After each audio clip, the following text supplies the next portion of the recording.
What's up, guys? Welcome to Daily Dose of Reddit. This is your host, Zach, and today's subreddit is r/StoriesAboutKevin. Alright, this story's called Kevin Joins the Army. Hello, Reddit. I'm an older guy and pretty new here, but my nephew told me that this story would fit perfectly on this subreddit. Until I talked to him, I didn't even know what a Kevin was. But from what my nephew told me, this gentleman fits the description perfectly. Back in the 80s, I joined the army when I turned 18. And this is the story of someone I went through basic training with. Kevin isn't his real name, obviously. This isn't particularly relevant, but let me describe what Kevin looked like. He sounded like he was from Alabama or Mississippi or somewhere down that way. I'm not a great judge of southern accents, but he was definitely from the deep south. Kevin was 5'8" and a little chubby. His face was remarkably pale and greasy with copious acne. His hair was black and equally greasy, along with a hearty sprinkling of dandruff. He wore army-issue glasses, which sat a little crooked on his nose. Now, with that out of the way, let me tell you how he earned the name Kevin. Kevin routinely called the drill sergeant sir. Now, in the army, sir or ma'am is for officers only, and drill sergeants hate it when you call them sir. The proper way to address a drill sergeant is just to say drill sergeant, as in yes, drill sergeant, no, drill sergeant, etc. This was a mistake that wasn't uncommon for people to make. So the first time it happens, your drill sergeant would normally just yell at you, and that would be the end of it. Kevin kept saying sir a staggering number of times, though. I wish I were joking when I said this. Kevin couldn't figure out how to tie his boots. He said that he had only ever worn cowboy boots, so he didn't know how to tie shoelaces. Kevin looked to be in his early 20s. I have no idea how he got that far without being able to tie shoes. One of the things they make you do in basic training is to march in formation. Basically, you all just stand in rows, face forward, don't talk, and step at the same time. It really isn't very difficult. Kevin was unable to step at the same time as everyone else, no matter how many times the drill sergeant yelled at him, and how many times we practiced marching in formation. In true private pile fashion, Kevin tried on multiple occasions to smuggle food out of the mess hall. I remember on one occasion, I heard a drill sergeant yell, "What the hell is that?" pointing an accusing finger at the food Kevin had stuffed in his pocket. No, he didn't do a full metal jacket and make everyone do push-ups while Kevin ate a donut. Kevin was remarkably incapable of understanding how to use a rifle. Many people have trouble accurately hitting the target the first time they shoot, but Kevin struggled to even load a magazine or enable or disable the safety. He also had trouble holding the rifle properly to shoot. The proper way to shoot a rifle is to get a stable stance, lean forward a little, place the stock of the rifle firmly against your shoulder, and rest your cheek on the top of the stock to look down the sights. Kevin consistently managed to forget one or more of these things. Now, to Kevin's credit, I never saw him do anything that would actually be a danger to anyone else. He never pointed the rifle at people or anything like that. No, the only person Kevin would be able to injure with a rifle was himself, it seemed. On the topic of a rifle, one other thing we had to learn how to do was disassemble, clean, and reassemble our rifles. It really wasn't a very difficult process, but Kevin was frustratingly unable to grasp the steps required to take his rifle apart and put it back together. One of the things we did learn was how to throw a grenade. Basically, there was a low concrete bunker which you would stand behind with two drill sergeants, one on each side of you. You were supposed to pull the pin on the grenade and throw it over the wall, at which point the two drill sergeants would tackle you and hold you onto the ground behind the bunker until the grenade went off. A lot of people are pretty nervous doing this, both because they're handling a live grenade and they're about to be jumped on by two large angry men. Kevin was one such person. He somehow managed to throw his grenade at such an angle that it landed inside the bunker. I heard, in order, a drill sergeant yell, "What the hell?" The thud as Kevin was tackled, the bang as the grenade went off after the other drill sergeant threw it over the wall, and then Kevin yelling as the first drill sergeant started punching him. Now, drill sergeants aren't actually allowed to hit you. But keep in mind, this was 35 years ago, so rules such as that weren't strictly enforced. In cases such as that, drill sergeants certainly did hit people, and people in the higher-ups turned a blind eye to it. Ultimately, Kevin did manage to complete basic training and went on to be a cook. I can't speak more for modern times, but back in the day, Army cooks had a reputation for being really dumb, so I suppose it's fitting. Someone I knew used to say, if you're smart and you can shoot, go into special forces. If you're smart but can't shoot, become a medic. If you're dumb but can shoot, you go into the infantry. If you're dumb and you can't shoot, you become a cook. That's obviously oversimplifying it a lot, but the point remains valid. In the end though, Kevin and I graduated together and I never saw him again. The memories of the 2 months I spent with Kevin, however, will last forever. And that's the best we can hope for, at least for Kevin's sake.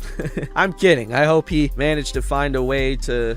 I don't know. Alright, this story's called, This Kevin Thinks Having So Many Twisted Views Is So Funny and It's Annoying. Forgot this existed. This would be the best place to tell you about my Kevin. So, this is someone I met from parkour training, and every training session with him is so annoying because he just keeps talking so much crap. He's 16. I'll list his dumb beliefs in order of stupidity. His first one is, he believes tucking in a flip is harder than doing a layup and makes you move more slowly. Oh my god, what a freaking idiot!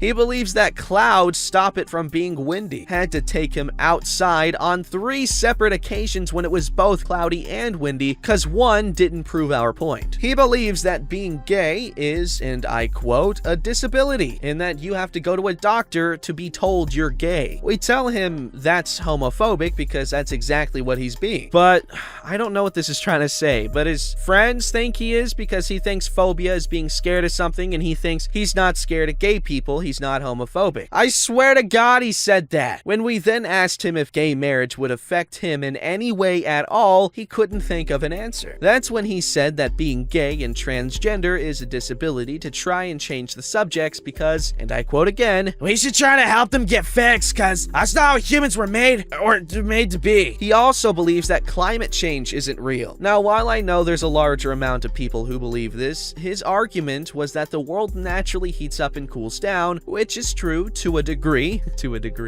But he thinks humans don't add to the problem at all, and that we'd be better off by going back to nuclear energy because it's better, and that cars don't contribute to carbon dioxide emissions because trees take all the CO2 there is. Edit, to clarify, while I know that nuclear energy is better, he also thinks it's safer. He also doesn't quite fully grasp the danger of it, and also the disposal of the waste that the plant would produce once it's turned on. He doesn't actually care about disposing the waste, instead it's not that big of a deal, might get someone with superpowers from it. Well, I'm thinking this was a joke. I'm not 100% sure with this guy. Okay, my friend, nuclear energy, as far as I know, is really safe nowadays. Alright, there are so many safeguards in place. Like what happened at Fukushima, it was a freak-ass accident, okay? While I don't remember exactly what went wrong with Fukushima, but I do know that like most, if not all, nuclear power plants nowadays have safeguards to prevent that from happening. So like that's one good thing that does come from disaster, is prevention of other disasters. Then again, if that disaster never happened in the first place, we wouldn't really have to worry about it. Anyway, but in terms of power,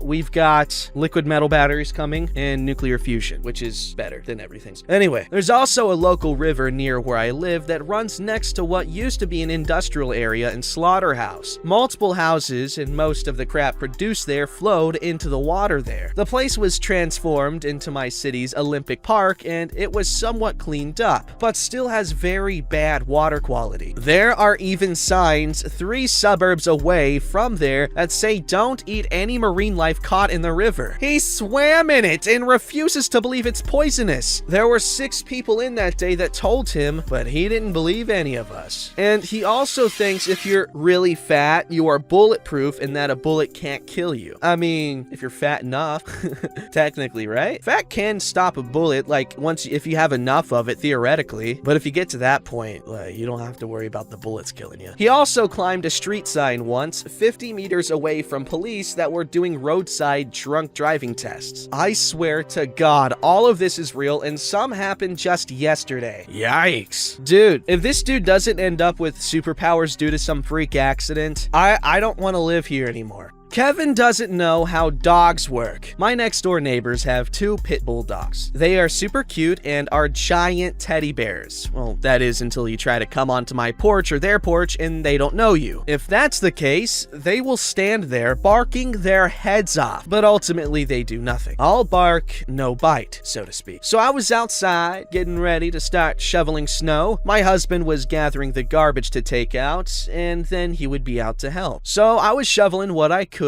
while waiting for him. The dogs were out on their porch for a bit and I was talking to them, saying their names Duke and Princess. Some guy that does not live in the neighborhood was out for a walk, I guess. He stopped and asked me why I called them that. I said it's their names. He said, yes, but why did you name them that? I explained that they are not my dogs and that they are my neighbor's dogs, that I just know their names from speaking to my neighbors. At that point, I started trying to look busy while cursing my husband under my breath for taking so long. I'm nervous about talking to strangers during a pandemic. I glanced up and the man is still standing there just looking at the dogs. I said they just bark, that they can't get out, and even if they did, they are harmless. You're fine. The man said, well, this is just so ridiculous. He pauses. I try to ignore. After a few seconds, he said, who the heck would name a Pitbull Princess? I sighed and said, why not? I was thinking he was going to be one of those Pitbull hating people that found it stupid that anyone would give it a nice name, but what he said, this grown man looked at me and said, but Princess is a girl's name.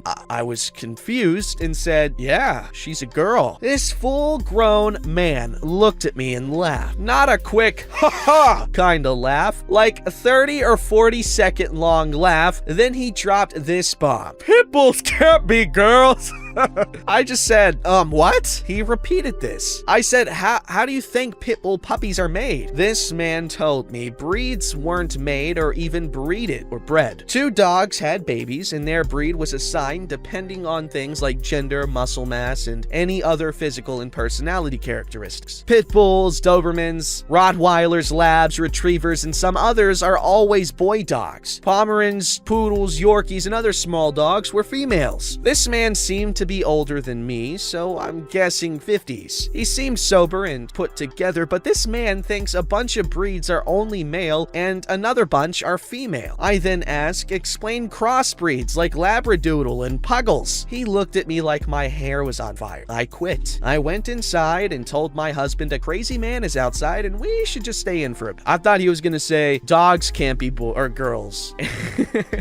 That'd have been funny. This is also kind of concerning. Alright, this story's called The Toilet Paper Wars, a party boy story. Hey guys, Happy New Year and all that jazz. I was recently reminded of this gem, and since I had a few requests for more of my Fort Hood stories, I figured I'd go ahead and share. Around 2008, my buddy Party Boy had a barracks roommate that was a bit of a pig. We're talking old food left out, dirty clothes, visible skid marks in the underwear if you catch my drift, left on the floor, and overall poor hygiene. Not the best living situation when you have to share a very cramped space, especially when the barracks in question should have been condemned. This particular pig man we'll just refer to as Chef Kevin due to being an army cook. As an army cook, he was probably the worst cook I'd ever seen. Poor slob couldn't even mix Kool-Aid right. Aside from Chef Kevin's lack of hygiene, a common point of contention between the two was toilet paper. For whatever reason, there was never enough toilet paper in their room. Imagine a full roll being used in one day and any spare rolls just randomly disappearing. Chef Kevin never contributed to the toilet paper fund and would always get confrontational when asked to pick some toilet paper up. He'd get especially daring if his girlfriend was present. Things became heated one night in the barracks as we see one of Chef Kevin's buddies leaving the shared room with a bundle of toilet paper under his arm. We stopped him and asked what was up, and he just said, Chef Kevin gave it to me. We took the toilet paper back and confronted Chef Kevin. With the backing of his girlfriend, Chef Kevin brazenly said he had every right to give out the toilet paper as it was communal. His reasoning being it was in their shared bathroom. The bickering continued for a while until Chef Kevin and his girlfriend left for the night. With that,